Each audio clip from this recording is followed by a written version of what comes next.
¿Alguna vez te has preguntado qué ocurrió durante los primeros años de la vida de Jesús? Los evangelios canónicos guardan un misterioso silencio sobre su infancia y adolescencia, saltando rápidamente de su nacimiento a su ministerio adulto. Pero no temas, querido espectador, porque hoy nos sumergiremos en los fascinantes relatos apócrifos que intentaron llenar ese vacío. Imagina por un momento al pequeño Jesús, un niño de apenas 5 años, jugando junto a un arroyo en las afueras de Nazaret. Sus ojos brillan con una sabiduría más allá de su edad mientras separa las aguas en pequeñas charcas con un simple gesto de su mano. Los otros niños lo miran asombrados, incapaces de comprender cómo realiza tales prodigios.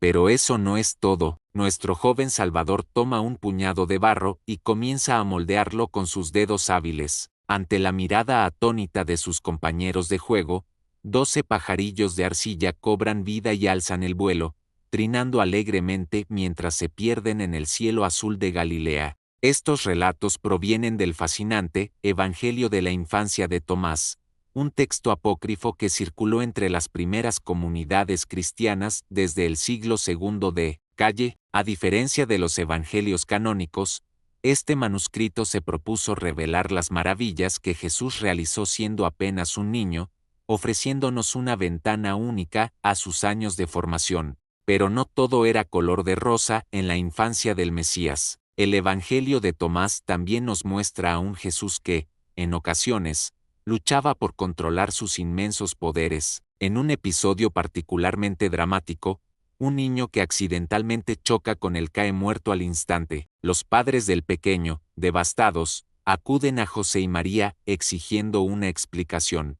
Jesús, consciente del dolor que ha causado, se acerca al cuerpo sin vida del niño y exclama: «Seno, levántate». Para asombro de todos los presentes, el pequeño abre los ojos y se incorpora, como si despertara de un profundo sueño. Este milagro no solo demuestra el poder divino de Jesús, sino también su creciente comprensión de la responsabilidad que conlleva. A medida que Jesús crece, su sabiduría y conocimiento de las Escrituras se vuelven cada vez más evidentes. El Evangelio de Lucas nos ofrece un vistazo de esto cuando relata cómo, a los 12 años, el joven Jesús se queda en el templo de Jerusalén, asombrando a los maestros de la ley con su profunda comprensión de los textos sagrados. Pero el Evangelio de Tomás va más allá, mostrándonos a un Jesús que desde muy temprana edad desafía a los rabinos y maestros con preguntas que los dejan sin palabras. En una ocasión, un maestro intenta enseñarle el alfabeto,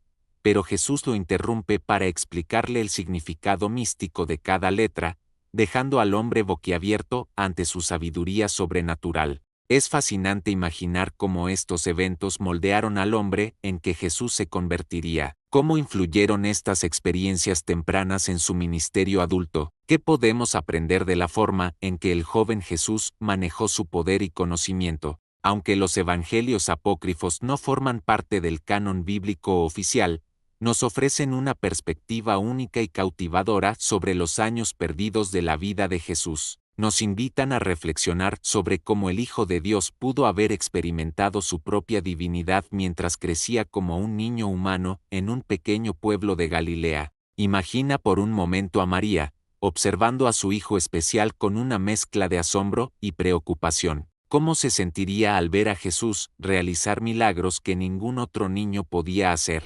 Los evangelios apócrifos sugieren que ella guardaba todos estos acontecimientos en su corazón, consciente del destino extraordinario que aguardaba a su hijo. ¿Y qué decir de José, el padre terrenal de Jesús? Los relatos apócrifos lo muestran como un hombre paciente y comprensivo, que guía a Jesús en el oficio de carpintero mientras intenta entender y apoyar la naturaleza divina de su hijo adoptivo. En una conmovedora escena, José lleva al pequeño Jesús a trabajar con él, y el niño usa sus poderes para alargar milagrosamente una viga de madera que José había cortado demasiado corta. Pero no todo en la infancia de Jesús fueron milagros y asombro. Los textos apócrifos también nos muestran momentos de su vida cotidiana, jugando con otros niños, ayudando en las tareas del hogar, aprendiendo las tradiciones y costumbres judías. Estos detalles nos recuerdan que, a pesar de su naturaleza divina,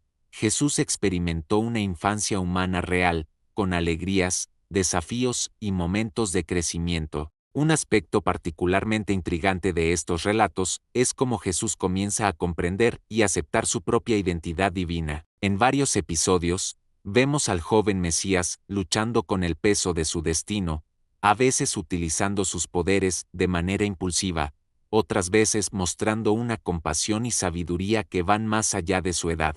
Por ejemplo, en una ocasión, Jesús resucita a un amigo que había muerto tras caer de un tejado, pero en lugar de alardear de su poder, el joven Salvador consuela a la familia del niño y les enseña sobre la misericordia de Dios. Estos momentos nos dan una idea de cómo Jesús pudo haber ido desarrollando la profunda compasión y el amor por la humanidad que caracterizarían su ministerio adulto. Los evangelios apócrifos también nos ofrecen vislumbres de la educación de Jesús. Además de su formación espiritual en las Escrituras, estos textos sugieren que el joven Mesías recibió una educación más amplia. Se nos muestra a Jesús discutiendo filosofía con los ancianos, demostrando un conocimiento sorprendente de las estrellas y los planetas, e incluso debatiendo con médicos sobre la naturaleza del cuerpo humano. Estos relatos plantean preguntas fascinantes sobre la naturaleza de la encarnación. ¿Cómo equilibró Jesús su naturaleza divina con la necesidad de aprender y crecer como cualquier otro niño? Los textos apócrifos sugieren que,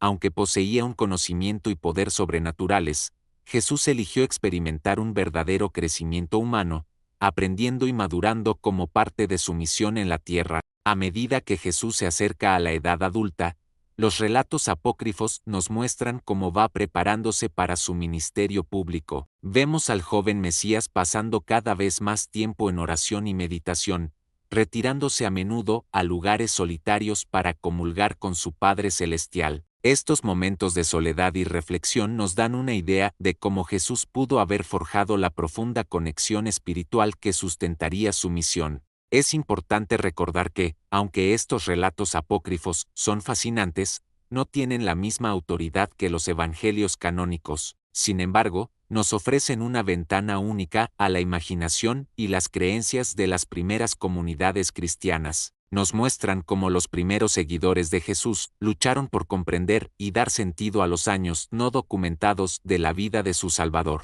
Al reflexionar sobre estos relatos de la infancia de Jesús, no podemos evitar maravillarnos ante el misterio de la encarnación. ¿Cómo fue para el Hijo de Dios experimentar la vulnerabilidad y el crecimiento de la infancia humana? ¿Cómo influyeron estas experiencias tempranas en el hombre y el maestro en que se convertiría? Aunque nunca podremos conocer con certeza los detalles de la infancia de Jesús, estos relatos nos invitan a contemplar la humanidad de nuestro Salvador de una manera nueva y profunda. Nos recuerdan que el Dios del universo eligió experimentar la vida humana en su totalidad, desde los primeros balbuceos de un bebé hasta la sabiduría de un maestro adulto. Que estas historias nos inspiren a ver la divinidad en lo cotidiano, a reconocer el potencial de crecimiento y transformación en cada etapa de la vida, y a acercarnos a Jesús no solo como nuestro Salvador divino, sino también como alguien que comprende profundamente la experiencia humana en todas sus facetas.